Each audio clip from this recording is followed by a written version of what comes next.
Hello children, today we are going to cover a very important topic, that is your PPC, and PPC is your production possibility curve. Okay, before that आपको एक another important concept करना है, that is your opportunity cost. Opportunity cost क्या होता है कि cost of best next best alternative foregone. इसका मतलब ये है, अगर आपको हमेशा इकोनॉमिक्स में आपको हर पर्सन को एक इकोनॉमिक डिसीजन लेना होता है, वो क्या है आपका डिसीजन ऑफ चॉइस.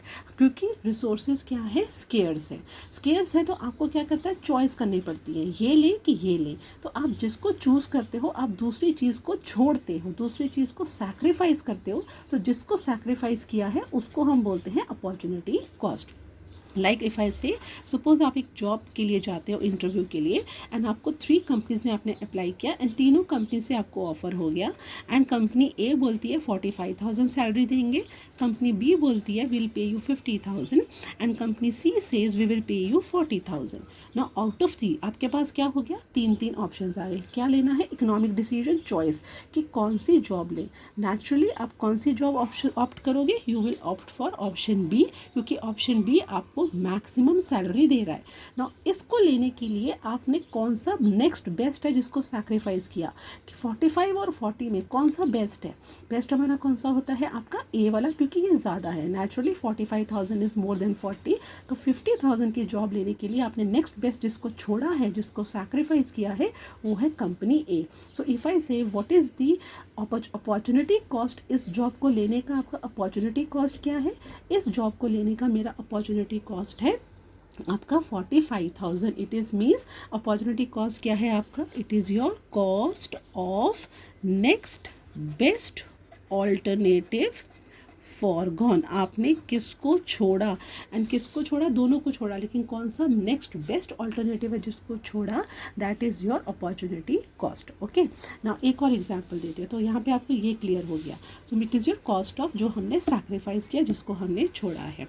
अब एक और चीज़, if suppose now you have 50,000 rupees. अब आपको लग रहा है 50,000 से या तो मैं एक मोबाइल खरीद लूँ, या फिर shall I buy a LED TV. Again resources are limited and you have 2 options. आप क्या करोगे, फिर से इकोनॉमिक डिसीजन कौन सा लेना है, चॉइस वाला, इसको ले इसको ले. अब सपोज आपने सोचा 50,000 से I will go for a mobile, and मैं इसको LED TV को, इसको मैंने नहीं चुना, तो आपने मोबाइल को ख़रीदा और LED TV को छोड़ा है. सो आपका अपॉर्चुनिटी कॉस्ट क्या हुआ, आपका कॉस्ट ऑफ LED TV आपने जिसको छोड़ दिया है. सो अपॉर्चुनिटी कॉस्ट हमारा क्या होता है, cost of next best alternative forgone. This is your opportunity cost. So हमारा ये आपको कॉन्सेप्ट क्लियर हो गया कि अपॉर्चुनिटी कॉस्ट क्या है, कि एक चीज़ को लेने के लिए जिस दूसरे को आपने छोड़ा है, that is your cost of opportunity cost. अब एक और चीज़ होता है बेटा, that is your MOC. MOC क्या होता है, मार्जिनल. आप ये समझ लो, इको में आपको मार्जिनल वर्ड ना हमेशा दिखेगा. मार्जिनल मतलब होता है हमारा एडिशनल यूनिट. ठीक है, कि एक और एक्स्ट्रा चीज़ लेने के लिए, अगर मैं आपको ऐसे बोलूँ, suppose if I just simple, अभी हम आगे तो करेंगे ही. सपोज़ आपके पास एक बनाना है और एक एप्पल है. ठीक है, आपके पास 10 बनाना है, 2 एप्पल है. अब अगर मैं बोलती हूँ कि अगर आपको कि मुझे एक एप्पल और चाहिए, तो मुझे उसके लिए कुछ बनाना कम करने पड़ेंगे. तो आपने क्या किया कि ठीक है, मेरे पास अब एक और एप्पल आ गया, 1 एप्पल आया, लेकिन मेरे को 2 बनाना छोड़ने पड़े.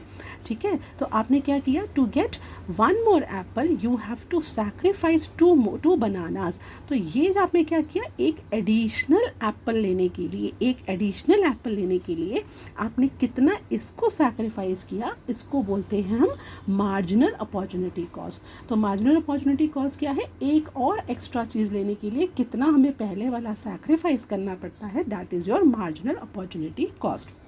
ओके, नाउ इसके लिए PPC पे हम आ जाते हैं. प्रोडक्शन पॉसिबिलिटी क्या होता है चिल्ड्रन, प्रोडक्शन पॉसिबिलिटी, इकोनॉमिस्ट ने ये बोला है, कोई भी इकोनॉमी है वहाँ पर हमेशा क्या है, रिसोर्सेज आपके क्या होंगे, स्केर्स होंगे. तो कोई भी इकोनॉमी सब चीज़ तो प्रोड्यूस नहीं कर सकती, उनको इकोनॉमिक डिसीजन लेना पड़ता है कि क्या प्रोड्यूस करें. तो PPC बनाने के लिए रिसोर्सेज, उन्होंने इकोनॉमिस्ट ने कुछ एजम्पशंस लिए. एजम्पशन होता है कि हम ये लेके चलते हैं कि ये चीज़ें तो होंगी ही होंगी. क्या एजम्पशन लिए, कि कोई भी इकोनॉमी है उसके रिसोर्सेज क्या लिए इकोनॉमिस्ट ने, कि फिक्स्ड है. कि रिसोर्सेज फिक्स्ड है, ना कम कर सकते हो उसको आप, ना ज़्यादा कर सकते हो। और पीपीसी समझाने के लिए उन्होंने ये कहा कि सिर्फ कोई भी इकॉनमी है वो दो ही गुड्स प्रोड्यूस कर सकती है। सी बेटा ये एजम्पशंस हैं, रियल नहीं है, एजम्पशन लिया है अपनी एक थ्योरी बनाने के लिए, एक लॉ समझाने के लिए वो कुछ कुछ एजम्पशन लेते हैं कि ये चीज़ें होंगी। तो उन्होंने यहाँ पे कौन सी थ्योरी ले रहे हैं कि रिसोर्सेज किसी भी इकॉनमी के हैं वो फिक्स्ड है, एंड जितने भी रिसोर्सेज हैं उनसे सिर्फ दो ही गुड्स प्रोड्यूस हो सकते हैं, और जो भी आप रिसोर्स यूज़ कर रहे हो वो सारे हम अच्छे से यूज़ करेंगे। रिसोर्स मतलब लैंड है आपका, तो जब आप दो गुड्स प्रोड्यूस कर रहे हो, पूरी की पूरी लैंड इकॉनमी में, अगर मैं ले लूँ इकॉनमी, यहाँ हम इंडिया का ले रहे हैं एग्जाम्पल, हाइपोथेटिकल, कि पूरी इंडिया का लैंड यूज़ कर लिया, इंडिया के जितने लोग हैं, जितने भी पीपल अनएम्प्लॉयड हैं, सबको ले लिया हमने, मतलब everyone is doing the work, and India में लोगों के पास जितना भी कैपिटल है, जितना भी मनी है, जितना भी लोन लेना है, सारा पैसा लगा दिया। तो हम क्या कर रहे हैं कि फुल्ली यूटिलाइज़ किया, एंड जो उसको यूटिलाइज़ किया और उसको हम दो गुड्स प्रोड्यूस करने में अगर लगाएंगे तो ये बनाते हैं वो प्रोडक्शन पॉसिबिलिटी बाउंड्री। तो इकोनॉमिस्ट ने ये कहा कि अगर हम एक एजम्पशन ले रहे हैं कि दो ही पूरा पैसा लगा दिया, सारे रिसोर्सेज लगा दिए, एंड अगर सिर्फ दो गुड्स बनाने हैं, so this is a maximum boundary कि वो इतना उसको प्रोड्यूस कर सकते हैं। और इसके अंदर ये है, सपोज़ अगर ये वाला एक चीज़ है, यहाँ पे अगर ज़ीरो है, इट मीन्स सपोज़ अगर मैं बोलती हूँ यहाँ पे 21 यूनिट्स, कि अगर कोई इकोनॉमी 21 यूनिट्स ऑफ वीट कर रही है तो ज़ीरो क्या कर रही है, आप क्लॉथ वो बिल्कुल भी प्रोड्यूस नहीं कर सकती। और अगर उनको लगता है कि मुझे 1 यूनिट ऑफ क्लॉथ करना है, तो उनको अपना ये वाला, सपोज़ इफ़ दे से लाइक दिस, ठीक है, ये अगर 1 यूनिट ऑफ क्लॉथ इंक्रीज़ करना है तो उनको यहाँ पे आप देख रहे हो थोड़ा सा वीट कम करना पड़ेगा। अब अगर उनको लगता है एक और यूनिट का करना है, एक और यूनिट का हम क्लॉथ इंक्रीज़ करते हैं, क्लॉथ को यहाँ से यहाँ कर देते हैं, ये था आपका 2, ये लगता है उनको 3 की अब क्लॉथ के 3 यूनिट्स करने हैं, तो उनको क्या है, अब वीट थोड़ा सा कम करना पड़ेगा। ये 21 था, सपोज़ ये 15, तो आपको क्लॉथ और ज़्यादा क्लॉथ प्रोड्यूस करना है तो थोड़ा सा वीट कम करना पड़ेगा। क्यों? क्योंकि हमारे सारे रिसोर्सेज क्या है, हमने इसमें यूज़ कर लिए, हमें क्लॉथ यूज़ करना है, कोई नया रिसोर्स नहीं है। क्लॉथ बनाना है तो थोड़ा से वीट के लोगों को यहाँ से हटाया और उसको क्लॉथ में लगाया, थोड़ी सी वीट की लैंड हमने कम करी और हमने क्लॉथ के प्रोडक्शन में लगाई। So it means to increase the production of one commodity they have to decrease the production of another commodity, कि अगर एक को हमने बढ़ाना है तो दूसरे को हमने क्या करना है, कम करना है। ये क्या चल रहा है आप देख रहे हो, ये उल्टा चल रहा है। अगर इसको इंक्रीज़ करना है दूसरे को कम करना है, इसको इंक्रीज़ करना है दूसरे को कम करना है। ये जो उल्टा चलता है ना बेटा, ये हमारा क्या हुआ, this is always known as your inverse relationship. ठीक है, तो जब भी इन्वर्स रिलेशनशिप होता है इकोनॉमिक्स में, आप ये वर्ड आगे माइक्रो इकोनॉमिक्स में पूरी बुक में आप इसको सुनोगे, इन्वर्स रिलेशन। तो पीपीसी में भी कैसा है आपका, इन्वर्स रिलेशन है। एंड जब भी किसी भी चीज़ का इन्वर्स रिलेशन होगा ना आपके इकोनॉमिक्स में, उसका जब मैं ग्राफ बनाऊंगी वो क्या होगा, नीचे की ओर आएगा। और आप ये देखोगे पीपीसी का ग्राफ भी जो क्या है, नीचे की ओर आ रहा है। आपको दिख रहा है कि वो ऐसे ऊपर की तरफ जा रहा है या वो इस तरह से अपवर्ड जा रहा है, नो, ये हमारा कैसे जा रहा है, इट इज़ डाउनवर्ड। डाउनवर्ड क्यों है, क्योंकि वो इन्वर्स रिलेशन दिखा रहा है। क्या दिखा रहा है, to increase the production of one commodity we have to decrease the production of another commodity, this is your inverse relationship.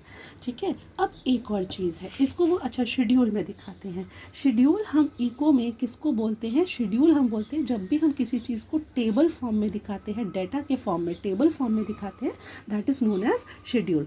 उन्होंने पीपीसी का शेड्यूल लिया, दे हैव टेकन कि दो ही गुड्स हैं, वीट या क्लॉथ, जिसको आप प्रोड्यूस कर सकते हो, एंड पॉसिबिलिटीज़ भी दे दी, ये 5 पॉसिबिलिटीज़ हैं।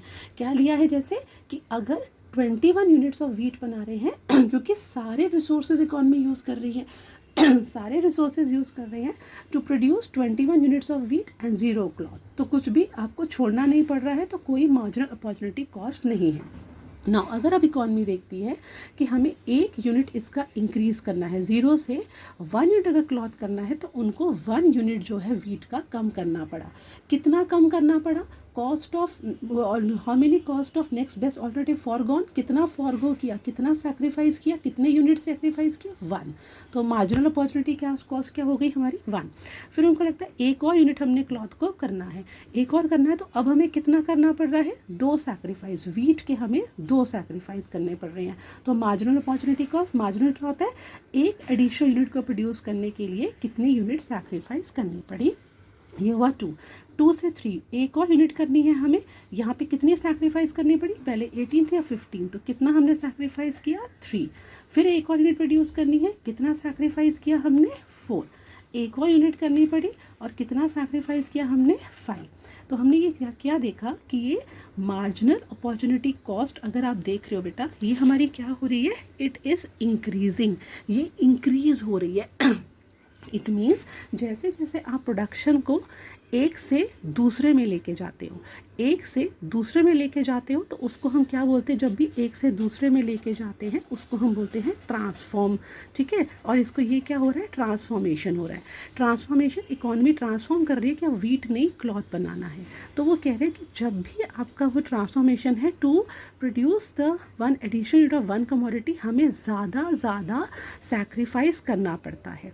अब ज़्यादा क्यों सैक्रिफाइस करना पड़ता है, हमारे मार्जिनल अपॉर्चुनिटी कॉस्ट क्या है, इंक्रीज़ हो रही है। क्यों इंक्रीज़ हो रही है, सिंपल सी चीज़ है बेटा, देखो जो 2 रिसोर्सेज है ना वो इक्वली एफिशिएंट नहीं है। इसका मतलब ये है, सपोज़ करो हमारे पास 10 पीपल ही थे, 10 पीपल थे, शुरू में हमने सारे 10 पीपल को वीट ग्रो करने में लगा दिया, लगा लो जैसे फार्मर है वो वीट ग्रो कर रहा है। अब इकॉनमी को लगता है कि नहीं, हमें तो क्लॉथ प्रोड्यूस करना है, क्लॉथ करना है, तो अब थोड़े से लोग जो है वीट के हटा के, रिसोर्सेज मतलब थोड़े से वीट से हटा के हमें क्लॉथ में लगाना है। लेकिन अब जो फार्मर है जो वीट ग्रो करता है वो उतने अच्छे से क्लॉथ उसको बनाना नहीं आएगा, क्योंकि उसको वीट का काम करना बहुत अच्छे से आता है। जब भी एक फार्मर को मैं एक रिसोर्स को दूसरे में ट्रांसफ़र करूँगी उसकी एफिशिएंसी कम हो जाएगी, क्योंकि उसको वीट का काम अच्छे से आता है, उसको क्लॉथ का नहीं आता है। So as the resources are shifted या transform from one to another, उसकी क्या होती है, उनकी एफिशिएंसी जो होती है वो उनकी कम हो जाएगी। इट इज़ समथिंग लाइक, अगर मैं बोलूँ आपकी मैथ्स टीचर है, उसको हम बोलें आप साइंस पढ़ा दो, तो वो उतना अच्छा सा नहीं पढ़ाएंगे, क्योंकि she is good in maths, वो साइंस नहीं करेगी। सो जैसे भी एक रिसोर्स को हम दूसरे में ट्रांसफॉर्म करते हैं उनकी एफिशिएंसी थोड़ी सी कम हो जाती है, क्योंकि वो अपने काम में अच्छे हैं, जब वो दूसरे में आएंगे वो उतने अच्छे नहीं हैं। सिमिलरली मुझे लगता है कि अब क्लॉथ का एक यूनिट और इंक्रीज़ करना है, तो मुझे वीट के हो सकता है क्लॉथ बनाने के लिए जो मुझे एक यूनिट इंक्रीज़ करने के लिए मुझे यहाँ से 2 फार्मर कम करने पड़ेंगे, तब वो जाके 1 यूनिट ऑफ क्लॉथ बनाएगा।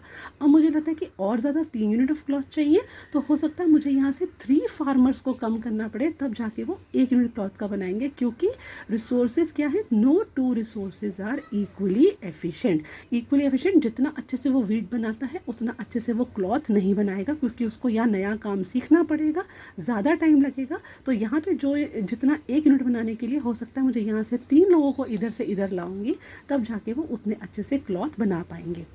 सो हमारा क्या होता है, बिकॉज ऑफ दिस हमारा मार्जिनल अपॉर्चुनिटी कॉस्ट क्या होता है, इट कीप्स ऑन इंक्रीजिंग, ये हमारा इंक्रीज हो रहा है। और ये क्यों इंक्रीज हो रहा है, because no 2 resources are equally efficient. बेटा आप एक चीज़ देखोगे, I have written marginal opportunity cost और एक है मार्जिनल रेट ऑफ ट्रांसफॉर्मेशन। ये दोनों चीज़ें एकदम सेम है। क्या डिफरेंस है, यहाँ पे हम सिर्फ बताते हैं यहाँ से यहाँ मुझे कितना कितना छोड़ना पड़ा, 1 छोड़ा 2 छोड़ा, सेम चीज़ है। और मार्जिनल रेट ऑफ ट्रांसफॉर्मेशन क्या बताते हैं, हम इन दोनों का रेशियो बताते हैं। रेशियो मतलब कितना हमने किया, जैसे ऊपर क्या आएगा, कितना सैक्रिफाइस किया और कितना हमने गेन किया। यहाँ पे आपने शुरू में क्या किया, 1 सैक्रिफाइस किया और 1 यूनिट को सैक्रिफाइस किया एंड 1 यूनिट हमने गेन कर लिया। सेकेंड वाले में आपने इसमें क्या किया है, कितने यूनिट सैक्रिफाइस किए हैं, 2। तो हमारा यहाँ पे क्या हो जाएगा, 2 यूनिट सैक्रिफाइस किया और कितना क्लॉथ गेन किया, 1 यूनिट आपने गेन किया। फिर हमारा रेशियो है, अब यहाँ पे हम 2 के बीच में दोनों का कंपैरिजन कर रहे हैं। यहाँ सिर्फ हम कहते हैं कितना कितना छोड़ना पड़ा, that is your marginal opportunity cost. लेकिन जब हम कितना छोड़ा और कितना गेन किया दोनों का रेशियो लेते हैं तो उसको बोलते हैं मार्जिनल रेट ऑफ ट्रांसफॉर्मेशन। कुछ भी डिफरेंस नहीं है। यहाँ पे फिर आपने कितना वीट छोड़ा, यहाँ पे आपने 3 हाउ मच सैक्रिफाइस, 3 सैक्रिफाइस किया, कितना गेन किया, 2 से 3 1। फिर कितना सैक्रिफाइस किया, 4 सैक्रिफाइस किया, कितना गेन किया, 1। फिर कितना 11 से 6 हो गया, कितना सैक्रिफाइस किया, 5 और कितना गेन किया, 1। एंड लास्ट वाले में कितना सैक्रिफाइस किया, 6 एंड कितना गेन किया, 1। तो आप क्या देखोगे, चाहे वो मार्जिनल अपॉर्चुनिटी कॉस्ट है चाहे वो मार्जिनल रेट ऑफ ट्रांसफॉर्मेशन है, दोनों के दोनों हमारे क्या हो रहे हैं, वो इंक्रीज़ हो रहे हैं। एंड वो इंक्रीज़ जब होते हैं तो हमारा जो शेप है किसी भी चीज़ का, अगर आप देखोगे तो अगर मैं बोलती हूँ कि पहले it is if you see here, आपको ऐसे दिखेगा हियर।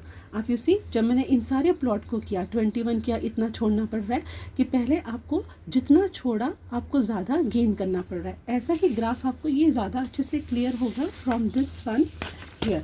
ये एग्जैक्टली वैसा का वैसा I have plotted. If you see, ये थोड़ा लॉन्ग बनाया है मैंने, आपको ये बहुत अच्छे से दिखेगा कि सी एक यूनिट बेटा अगर यहाँ पे गेन करना है तो देखो कितना ज़्यादा आपको सैक्रिफाइस करना पड़ रहा है। To gain 1 extra you have to sacrifice more. तो हमारा ये क्या हो रहा है, मार्जिनल रेट ऑफ ट्रांसफॉर्मेशन या फिर मार्जिनल अपॉर्चुनिटी कॉस्ट, ये क्या है, इंक्रीज हो रही है। Means to gain 1 extra, to produce 1 extra unit हमें और ज़्यादा सैक्रिफाइस करना पड़ रहा है। फिर उसके बाद आप यहाँ पे देखोगे, इधर मैंने अगर एक और किया, यहाँ पे फिर और ज़्यादा सैक्रिफाइस करना पड़ रहा है। अगेन 1 मोर यूनिट के लिए हमें और ज़्यादा सैक्रिफाइस करना पड़ रहा है। तो इसको जो आप करोगे, जब भी आप इन सब प्लॉट को ज्वाइन करोगे, जितने कॉम्बिनेशंस को, तो हमारे पास कैसा शेप आएगा, आपके पास ये इस तरह का शेप आएगा कि to gain 1 extra unit we have to sacrifice more and more. ठीक है, आप देखो यहाँ पे इतना गेन करने के लिए इतना ज़्यादा सैक्रिफाइस करना है। सो इसमें क्या हो रहा है, because marginal opportunity cost is increasing या फिर marginal rate of transformation is increasing. And why they are increasing, because no two resources are equally efficient. कोई भी दो सेम नहीं होते। जब भी मैं वीट वाले को यहाँ से हटा के क्लॉथ में लाऊंगी तो मुझे ज़्यादा वीट के कम करने पड़ेंगे क्लॉथ का एक यूनिट प्रोड्यूस करने के लिए, क्योंकि वीट बनाने वाले को क्लॉथ का काम उतने अच्छे से नहीं आएगा। इट मीन्स वीट वाला क्लॉथ वाला बनाने में उतना एफिशिएंट नहीं है। It means no two resources are equally efficient, that is why I have to sacrifice more to gain 1 extra unit. और इसलिए मेरी मार्जिनल अपॉर्चुनिटी कॉस्ट क्या है, इंक्रीज होती है। और जब भी मार्जिनल अपॉर्चुनिटी इंक्रीज हो रही है, आपने जब मैंने इन सब प्लॉट को ज्वाइन किया, आप देख रहे हो कैसा शेप आया, कॉनकेव शेप आया। बेटा ये होता है कॉनकेव, ये होता है कॉन्वेक्स। तो ये हमारा कैसे आ रहा है, आपका कॉनकेव शेप आया। एंड इससे हमारे पास दो आपके पास प्रॉपर्टी आ जाती है पीपीसी की। With this we get the 2 properties of production possibility curve. And production possibility curve हमारा सबसे पहला प्रॉपर्टी क्या है, PPC slopes downward. Slopes downward मतलब वो क्यों डाउनवर्ड होता है, क्योंकि हमारा क्या है, इन्वर्स रिलेशन है। मतलब to increase the production of one commodity we have to decrease production of another commodity. To increase production of one commodity, we have to decrease production of another commodity. To increase production of one commodity, we have to decrease. कैसा relation हुआ? There exists an inverse relationship between the two. तो पहली property क्या है, PPC slopes downward। आपको सिर्फ 2 ही point लिखने हैं इस पे एक्सप्लेनेशन में। To increase production of one commodity we have to decrease production of another commodity and there exist an inverse relationship between the to.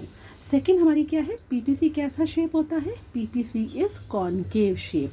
And क्यों कॉनकेव शेप होता है, because there is increase in marginal rate of transformation. And marginal rate of transformation क्यों increase होता है, marginal rate of transformation increases because no two resources are equally efficient. That is all you have to write. जितना हमने अभी topic किया है इसमें आपको सिर्फ जो आएगा important, what are the properties of PPC and what do you understand by opportunity cost, and explain PPC with the help of a schedule. तो हमने पहले PPC की प्रॉपर्टीज अगर सिर्फ आती हैं, 4 मार्क्स का क्वेश्चन आता है। सो PPC की properties, only 2 properties, PPC slopes downward. Why? To increase production of one commodity we have to decrease production of another commodity. There exists an inverse relationship between the two. ये explanation हो गया। Second क्या है, PPC is concave shaped. PPC is concave shaped like this. It is concave shaped. Why PPC is concave shaped? Because marginal rate of transformation is increasing. And marginal rate of transformation क्यों increase होता है? Because no two resources are equally efficient. That is all you have to write. और ये था हमारा PPC, properties of PPC which we have covered. And I hope सबको marginal opportunity cost and marginal rate of transformation भी clear है, यहाँ सिर्फ कितना कितना किया और यहाँ इन दोनों का रेशियो कितना है. Okay, in the next topic, next video, I will be covering very important concepts of PPC. This was your introduction of PPC and properties of PPC ही आपको इस टॉपिक में से आएगा. नेक्स्ट में most important analytical and conceptual questions of PPC. Till then watch this. एक बार समझ में नहीं आए 2 times देखो, 3 times देखो. Still any doubt, you can ask me anytime on WhatsApp. Thank you.